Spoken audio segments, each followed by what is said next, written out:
캘리포니아 주정부, LA 카운티 정부, LA시 정부 등이 최근 코로나19 확산세 속에 잇따라 초강력한 새로운 행정명령들을 내리면서 시민들 활동을 최대한 억압하고 있습니다.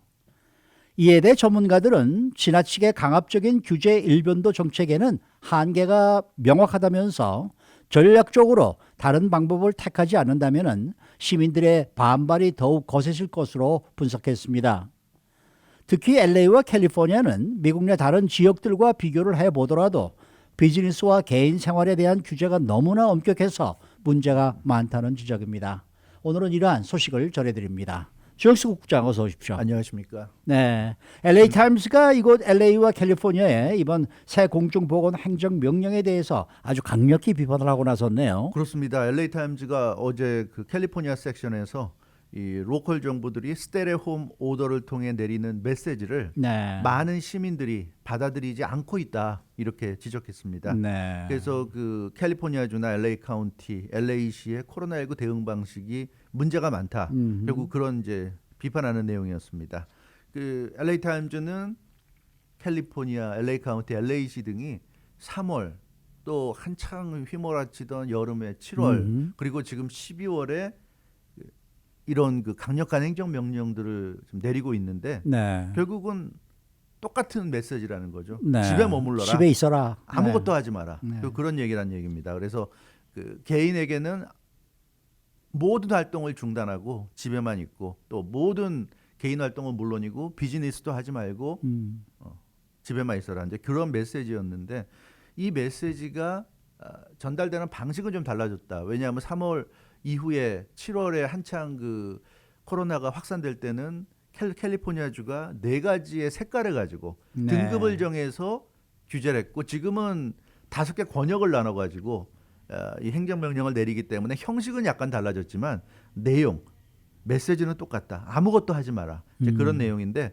지난 3월과 지금 12월 이 캘리포니아 주민들이 받아들이는 건 다르다는 거죠. 그러니까 똑같은 메시지지만 그 의미가 상당히 퇴색됐다. 퇴색됐다고 느끼고 있고 그러다 보니까 많은 지금 문제점들이 드러나고 있다. 이렇게 LA 타임즈가 지적을 했습니다. 그러니까 이번에 내려진 행정명령은 뭐 지난번 내렸던 것과 거의 비슷한데 색깔은 퇴색이 됐다. 이게 어떤 내용이에요? 그러니까? 예, 그러니까 이게 사실은 너무나 천편일률적으로 그 주정부나 카운티 정부나 시정부가 대응을 하고 있다는 것이고 네. 이 코로나19 확산이라는 이 심각한 상황에 대해서 좀 더 근본적인 그 사람들이 좀 믿고 따라갈 수 있는 그런 조치가 부족하다는 얘기인데 네. 특히 이 3월이나 지금 거의 1년이 다 지난 지금 12월이나 결국 사람들이 문제다 이런 식으로 접근하고 있단 말이에요. 네. 사람들이 개인적인 활동을 하거나 또 비즈니스 활동을 하는 게 문제라는 식으로 접근을 하고 있고 그래서 사람들을 옴싹달싹 못하게 좀 막는 데만 지금 급급하고 있는데 이게 굉장히 잘못됐다는 얘기예요. 그걸 지금 수치를 가지고 LA 타임즈가 좀 지적하고 있는데 최근에 그 USC가 실시한 조사를 보면 이 3월이나 또 지금 12월이나 에센셜 non 에센셜로 지금 나누잖아요. 그렇죠. 뭐 에센셜한 업종이다, non 에센셜한 업종이다. 필수 업종, 비필수 업종. 이것도 참 논란이 많은 분류인데 어찌됐건 그렇게 봤을 때 이 에센셜 업종들을 제외하고 집에 머무는 LA 시민들의 수치가 55%로 나타났다고 그래요. 네, USC의 네. 조사 결과 이게 3월에도 그랬고 7월에도 그랬고 지금 12월에도 그렇다고 그럽니다. 그러니까 이 LA 타임즈 얘기는 뭐냐면 사람들이 갑자기 막 어디를 나가고 어디에서 무슨 파티를 하고 어디에서 뭐 모이고 게더링을 하고 그런 게 갑자기 늘어나고 그런 게 아니라는 거예요. 네, LA 타임즈 얘기는 네. 그 USC 조사 결과를 보면 수치상으로 볼 때는 3월이나 한여름 7월이나 지금 겨울인 12월이나 비슷하다는 겁니다. 네. 에센셜한 일을 하는 사람 제외하고는 대부분 다 집에 있고 네. 뭐 LA 시민들 같은 경우는 달라진 게 거의 없다는 거예요. 근데 그런데도 불구하고 주정부나 카운티 정부나 시정부는 조금만 뭐 코로나 수치가 올라가고 네. 상황이 안 좋아지면 주민들 사람들 탓을 하는 거죠. 사람들이 문제다. 게더링을 한다. 뭐 식당 가서 밥을 먹는 게 문제다. 뭐 비즈니스를 하는 게 문제다. 이런 식으로 접근하면서 아무것도 하지 말라는 식으로 나오는데 네. 실질적으로 사람들이 무언가를 엄청나게 많이 했다는 그런 증거가 지금 안 나타나고 있다는 얘기예요. 이 네. 수치상을 놓고 보더라도. 그래서 이 사람들이 이 정말로 이 문제가 될 만큼 게더링을 많이 하고 했느냐? 근데 그런 부분에 대해서 LA 타임즈는 아니란 얘기입니다. 그러니까 사람들이 방역 수치 지킬 거 잘 지켜가면서 행동하고 있고 일하고 있고 그런데도 불구하고 로컬 정부들이 나서서 이렇게 난리를 치니까 사람들은 로컬 정부를 점점 신뢰하지 않게 되는 거죠. 네, 그러니까 네. 본인 잘 지키고 있고 주변 본인이 아는 주변 사람들보다 잘 지키고 있고 문제가 없는데 근데 자꾸만 이렇게 뭐 당장 하늘이 무너질 것 같이 이렇게 난리치니까 오히려 사람들이 정부에 대한 신뢰, 로컬 정부에 대한 신뢰를 하지 않게 된다는 네. 이제 이런 얘기입니다. 네. 저희도 뭐 뉴스를 전해드리면서 아침마다 제가 그 트래픽 때문에 이 이제 하이웨이, 프리웨이 이제 이 상황을 이렇게 보게 되면은 확실히 줄어들었거든요. 네, 그렇죠. 통행이 네. 거의가 이젠 다 그린 컬러예요. 네, 그러니까 그러니까 거의 텅텅 비었다는 얘기나 마찬가지가 되겠는데 어쨌든 뭐 로컬 정부들이 내놓는 행정명령이 좀 달라져야 되지 않느냐 지금 이게 주요 네. 이제 포인트인 것 같아요. 그렇습니다. 그래서 LA 타임즈가 전문가와 인터뷰했는데요. 모니카 간디 그 UC 샌프란시스코 대학의 그 전염병학 박사입니다. 이분이 그 캘리포니아 쪽에 뭐 각종 방송이나 언론과 인터뷰도 많이 하는 아주 전문가 중에 전문가인데 이 모니카 간디 박사가 얘기하는 거 보면 계속 이렇게 락다운만을 강조하고 아무것도 하지 말라는 식의 이런 로컬 정부들 행태가 계속되면서 시민들의 로컬 정부에 대한 신뢰가 지금 무너지고 있다 이렇게 지적을 했고요. 네. 신뢰가 무너지면서 점점 사람들이 로컬 정부가 내리는 조치들에 대해서 세컨 게싱을 하게 되고 이게 과연 맞는 거냐. 네, 그러니까 네. 그러면서 로컬 정부들에 대한 회의감이 지금 늘어나고 있다는 겁니다. 그래서 그게 어떻게 보면 지금 이 시점에서 가장 심각한 문제다. 이 모니카 간디 박사는 좀 지적을 하고 있는데요. 그래서 로컬 정부들이 지금부터라도 제발 이 무조건적인 영업 금지, 무조건적인 락다운 식의 이런 행정 명령은 이제는 지양해야 된다. 이제 한계에 다다랐다. 새로운 접근법이 필요하다. 이렇게 얘기하고 있습니다. 그러니까 공중보건 정책은 harm reduction. harm reduction이라는 건 유해성 감소인데요. 유해성 감소 전략을 채택해야 된다. 이렇게 지금 이 전문가는 주장하고 있습니다. 이 유해성 감소 정책, harm reduction이라는 것은 무조건 사람들을 멈추게 하고 아무것도 못하게 하는 대신에 사람들 스스로 위험한 요소들을 피하게 유도하는 전략입니다.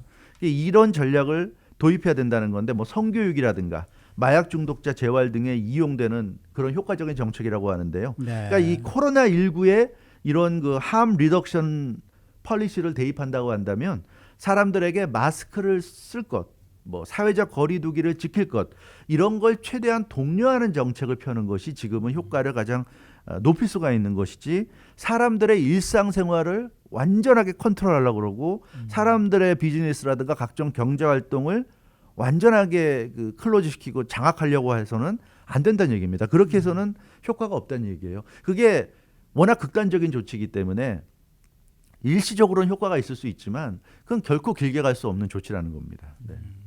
어제 9시 반에 뭐 일찌감치 개변 우선 주지사가 예, 브리핑을 그렇죠. 하지 않았습니까? 네. 아, 저도 그 장면을 보면서 이제는 정말 저 사람 좀 안 나왔으면 좋겠네. 이런 생각이 좀 들더라고요. 그런 게 있어요. 사실 그렇게 등장해서 얘기할 때는 네. 저 무슨 얘기를 할 무슨 건가 얘기를 기대감을 하는지, 좀 네, 가져야 되는데 이게 좀, 예. 좀 뭐랄까 신경을 써서 좀 들어줘야 되는데 별로 우선 기대감이 안 생기죠. 이제는 네. 정말 그만 좀 했으면 좋겠다라는 생각부터 좀 들더라고요. 네, 그렇습니다. 그러니까 이게 뭐랄까 극단적인 공중보건 행정명령이 결론적으로 보면은 역효과를 내고 있다는 것 같아요. 역효과를 내고 있다는 거예요. 그래서 이 모니카 간디 박사는 지금 캘리포니아 주정부나 LA 카운티 정부, LA 시정부 등이 뭐 친구도 만나지 말고 동거하지 않는 가족도 만나지 말고 네. 뭐 비즈니스도 하지 말고 이런 식의 정말 초극단의 강압적인 그런 금지 정책을 펼치고 있는데 이런 극단적인 정책은 말씀드린 대로 일시적, 단기적으로만 효과가 있습니다. 근데 뭐 이 마바라 포레오 LA 카운티 보건국장이 그런 얘기를 얼마 전에 했었죠. 이 시민들의 반발이 거세니까 그래봐야 3주다. 3주만 좀 참으면 된다는 식으로 얘기하는데 여기서 얘기하는 초단기라는 것은 3주 이런 게 아니죠. 3주는 굉장한 장기입니다. 그리고 이 캘리포니아 주정부나 LA 카운티 보건국이 지금 얘기하는 거 보면 특정한 기준을 정해놓고 그 기준만큼 수치가 내려가지 않으면 3주 후에도 계속될 수 있다는 얘기잖아요. 그렇죠. 근데 그러니까 사람들이 다 이건 3주 아니라 한 달, 두 달 더 갈 수도 있지 않느냐 하는 생각들을 하고 있단 말이에요. 네. 근데 그러기 때문에 이게 좀 문제란 얘기입니다. 그러니까 아무리 위험한 상황이라고 해도 기본적으로 사람들을 아무것도 하지 못하게 통제하는 방식은 절대로 오래갈 수 없다는 거예요. 뭐 쿠데타가 일어나서 총칼을 들이대도 사람들을 그렇게 오랫동안 아무것도 못하게 할 수는 없는 거잖아요. 쿠데타가 일어나도 언젠가는 이 풀어줘야 되는데 하물며 지금 이런 식의 기본적인 일상생활이나 경제활동을 제약하는 것은 이건 결코 효과를 낼 수 없다는 거고요. 전문가들이 이렇게 얘기하고 있습니다. 그래서 일상생활, 기본적인 일상생활이나 기본적인 경제활동, 기본적인 비즈니스는 장려를 해주면서 오히려 지금 어려운 상황이니까 비즈니스 하라고 해도 요즘 뭐 실업수당도 안 나오고 그러니까 돈이 없으니까 손님들이 예전보다 줄어든단 말이에요. 네. 그러니까 제대로 비즈니스 하라고 그래도 어차피 예전보다는 사람이 없는데. 없어서 네. 힘든 상황이니까 오히려 더 잘할 수 있도록 독려를 해도 모자랄 판인데 네. 지금 이 잘못된 접근법을 지금 정부들이 택하고 있다는 얘기고요. 장려하면서 그러면서 철저하게 방역 수칙을 지킬 것을 요구하고 주문하는 것이 훨씬 효과적인 그런 행정 명령이라는 얘기예요. 그러니까 기본적인 활동해라, 비즈니스도 해라. 하지만 방역 수칙을 제대로 지켜야 된다. 이제 그런 접근을 해야 되는데 지금 LA 카운티, LA시, 뭐 캘리포니아주 할 것 없이 모든 것에 대해서 안 된다는 게 기본 바탕에 깔려 있잖아요. 맞습니다. 예, 안 된다면서 이렇게 가다 보니까 이건 절대로 먹힐 수 없는 전략이다. 이제 이런 지적입니다. 그 LA 타임즈는 LA 카운티가 야외에서도 지금 모든 모임을 금지하는 정말 극단적인 조치를 내렸는데 지금 LA 카운티 명령대로면 동거하지 않는 친구 2명이 공원에서 마스크를 착용하고도 만날 수가 없는 상황이에요. 그렇죠. 제대로 지킨다고 그렇죠, 하면 그렇죠. 이런 거는 정말 유례 없는 극단적인 조치라고 LA 타임즈가 강하게 질타했고요. 전국에서도 이 정도의 지금 명령이 내린 건 LA밖에 없어요. 그 뉴욕 같은 경우도 지금 그 소식이 나오는 걸 보면 쿠오모 주지사가 계속 이런 식으로 확산이 되면 인도어 다이닝을 금지할 수 있다. 금지할 그러니까 수밖에 없다. 이게 뉴욕이나 뉴저지 같은 곳도 지금 실내에서 식사 다 합니다. 식당에서. 네. 근데 LA나 이곳은 어떻습니까? 이 LA 같은 경우는 7월 1일부터 7월부터 여름부터 실내 식사 서비스를 금지했어요. 그게 지금 6개월째 12월까지 이어지고 있고 그나마 가을이 되면서 야외에서 하는 식사 서비스는 괜찮다고 풀어줬다가 그것마저 다시 지금 못하게 하고 있거든요. 그러니까 전국 어디에서도 이런 식의 극단적인 명령을 내리는 데가 없고 세계적으로도 마찬가지입니다. 그래서 너무나 이렇게 극단적인 명령을 내리니까 이거는 견딜 수가 없죠. 더군다나 주정부가 있고 카운티 정부가 있고 시정부가 있는데 어느 한 정부가 좀 극단적인 명령을 내리면 다른 정부라도 이게 좀 풀어주는 맛이 있어야 되는데 지금 캘리포니아 주정부, LA 카운티 정부, LA 시정부가 모두가 다 이렇게 극단적인 명령만 내리다 보니까 이 뭐 시민들 입장에서 숨쉴 공간조차 없다. 이 네. 굉장히 좀 심각한 문제라는 지적을 전문가가 지금 아주 LA 타임즈와 인터뷰에서 한 겁니다. 그러니까 뭐 점점 더 많은 시민들이 네. 로컬 정부 행정명령에 의구심을 가질 수밖에 없는 그런 네. 상황으로 그런 상황으로 거죠. 좀 가고 있어요. 근데 네. 그렇기 때문에 지금 그런 면에서는 이 좀 뭔가 이 캘리포니아 주정부도 그렇고요. LA 카운티 정부나 시정부도 그렇고 좀 생각을 달리 해야 될 것 같아요. 에밀리 오스터라는 그 브라운 대학의 공중보건 경제학 교수는 로컬 정부들이 강력하게 통제하고 금지하고 있는 것들 중에 매우 로 리스크한 것들이 많이 있다. 그러니까 사람들도 다 판단력이 있잖아요. 네. 그러니까 이건 누가 봐도 그렇게 높은 리스크가 아닌데 상당히 낮은 리스크인데도 그것마저도 극단적으로 통제하려고 되니까 사람들 입장에서는 이게 뭐야 이러면서 오히려 이 행정명령을 신뢰하지 않는다는 거죠. 그렇기 때문에 이렇게 극단적으로 나가는 게 좋은 효과를 결코 낼 수가 없다. 한국 같은 경우 예를 들면 일시적인 제한 조치를 취하더라도 그 기간 동안에 어디서 감염이 일어났고 어디를 방역을 했고 이런 걸 알려서 사람들이 그 장소를 당장은 피해갈 수 있도록 만들어주고요. 그 기간 동안에 방역을 철저하게 해서 다시 오픈을 즉각적으로 할 수 있도록 도와주고 그리고 감염이 됐거나 이 감염의 위험에 노출된 사람들은 격리해가지고 검사를 하고 감염됐으면 치료를 해주고 이런 식의 전략적으로 접근하니까 일시적인 셧다운 그리고 치료해주고 다시 바로 오픈해주고 근데 LA나 캘리포니아 같은 경우 그런 게 아니잖아요. 셧다운하고 아무것도 안 합니다. 정부가. 그냥 2주 3주 시간 두고 기다렸다가 수치가 내려가는지 안 내려가는지만 지켜보는 거예요. 수치가 내려가면 거기에 따라서 조금씩 풀어주고 안 내려가면 뭐 3주가 아니라 한 달, 2달 또 계속 가는 거고. 그러니까 이런 식의 근본 없는 대책, 아무 대안 없는, 계획성 없는 그냥 셧다운 해놓고 하늘에 맡기자는 식의 이런 접근은 이거는 좀 문제가 아닌가 그런 생각이 좀 있습니다. 네, 수고 많으셨습니다. 주영수 국장이었습니다.